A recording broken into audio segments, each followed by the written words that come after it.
some of the most influential people, successful people, people who are, I would say, living the most fulfilled life, making big impacts in the world, have found a way to become friends with goal setting and actually have worked it into a significant part of their life where they're very clear on what they're giving their time to. Mm-hmm. And it's this idea of doing more is actually the discipline of learning how to get focused and eliminate things by doing less, mm-hmm. right? Doing mm-hmm. less of the things we love.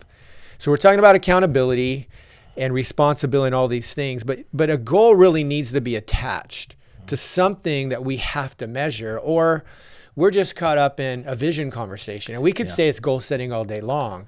You and I could sit in a room, we can have teams in there, and we can have a ton of fun dreaming, blue sky dreams. Awesome. It'd be a great day. And it is very fun. Yeah. But 2 or 3 months later, we look back and nothing was achieved other than we can remember, the fun talks we had. Yeah. So what's involved in this process of like having the necessary dreams mm-hmm. and visions and goals that are set from that, but then moving the needle to where we get the things done? Yeah. We're actually starting to see progress. Yep. It's the idea of you got to be able to measure it. If you can't measure it, it's vision language, it's purpose language, it's mission and why, and those are super important conversations. In fact, I'd say they're foundational. But if those conversations, well, I would say it's natural for those when they're the right ones, when they're meaningful and they connect to that intrinsic place in us. It's a very natural thing that goals will emerge.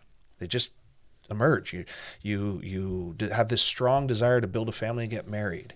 And out of that comes a lot of behavior and activity. And then you're trying to buy houses and you're selling this to get cash. And all this stuff happens because out of all that deep meaning that you're looking for comes, I want to buy a house. I want to have a kid. I want to get a better job. And goals emerge. It's very natural. When goals don't naturally emerge, I don't know if we have the meaning work done right yet. And we often hold that in very loose, playful, atmospheric ways. And yes, it's very fun, but it doesn't convert, right? So I think when you do that work well, it converts into goal language.